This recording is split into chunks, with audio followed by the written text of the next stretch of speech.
Bonjour et bienvenue dans ce nouvel épisode du podcast de Colombianito, c'est Donifan et aujourd'hui j'ai envie de partager avec toi deux des principales raisons pour lesquelles tu pourrais avoir envie de venir étudier en Colombie. Deux des raisons pour lesquelles la Colombie est un choix de destination intéressant pour un étudiant francophone. Il se trouve que moi aussi, il y a maintenant une dizaine d'années, j'ai eu la chance de venir étudier le commerce en Colombie. La filière s'appelait Comercio y Negocios Internacionales.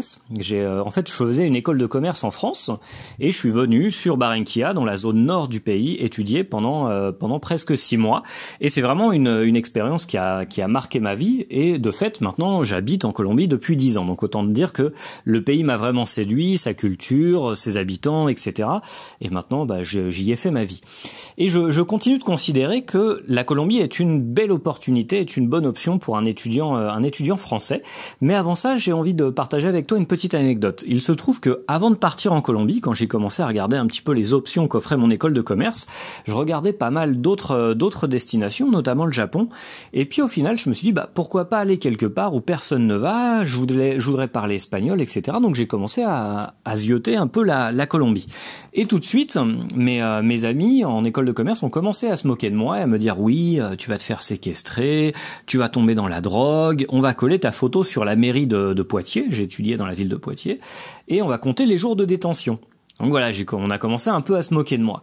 Et moi, ça m'a encore plus renforcé dans l'idée que justement, il fallait que je fasse ce choix-là parce que j'avais envie de faire quelque chose de différent. Tous mes amis voulaient aller en Amérique du Nord, aux États-Unis, ou rester sur des pays très proche de la France, l'Espagne, l'Italie, le Portugal, l'Allemagne, et pour moi c'était une erreur. Enfin, en tout cas, moi c'est pas ce qui m'aurait intéressé parce que je trouvais que la culture était très très proche de la nôtre et je voyais pas la valeur ajoutée justement dans ce genre de démarche.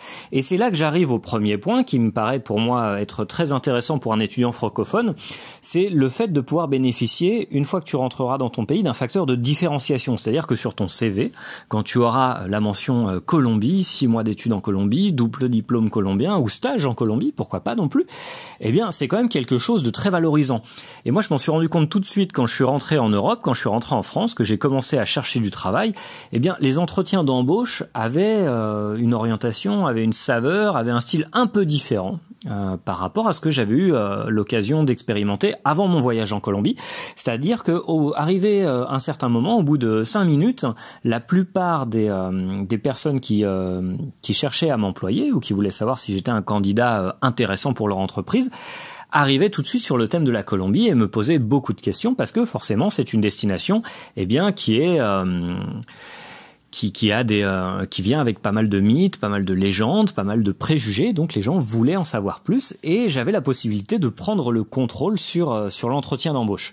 Ça c'est la première partie et il y a aussi l'aspect culturel de l'Amérique latine qui est totalement différent de on va dire le comportement des gens, le comportement des acheteurs, des vendeurs, des négociants, des commerçants, mais c'est valable aussi pour les autres filières. Si tu es médecin, architecte, ingénieur ou biologiste, c'est valable pour toi aussi. La culture de travail de l'Amérique latine, la culture de travail colombienne est totalement différente de la culture d'entreprise européenne. Et je pense que ça aussi, c'est quelque chose de très très intéressant et de très très enrichissant. Donc si tu dois partir faire un échange universitaire en Colombie, eh bien vraiment, moi, c'est quelque chose que je te recommande. Enfin, si tu as cette option, je te conseille de choisir la Colombie justement pour ces deux raisons-là. Le facteur de différenciation pour ton CV et la différence de culture qui est vraiment quelque chose de merveilleux et d'enrichissant, aussi bien d'un point de vue humain, académique, que professionnel. Si tu as des questions sur la Colombie, n'hésite pas à les poser en commentant cette publication, en commentant ce podcast. Je t'invite aussi à suivre Colombianito sur Facebook, sur Instagram et le blog colombianito.fr. Je vais te mettre tous les liens en description de cette vidéo. Il faut savoir que je partage des contenus légèrement différents sur chacune des plateformes, donc ça se complète. Je pense que les 3-4 plateformes que je gère peuvent t'intéresser, Facebook, Instagram, le blog et YouTube aussi, même si YouTube au final c'est plutôt les mêmes vidéos que sur les autres plateformes. Si tu as des questions, tu n'hésites pas, tu me les poses en commentaire. Et si tu as besoin d'un accompagnement éventuellement, pour partir étudier en Colombie, si tu as des questions spécifiques, n'hésite pas, Colombianito est là pour ça. À très très bientôt.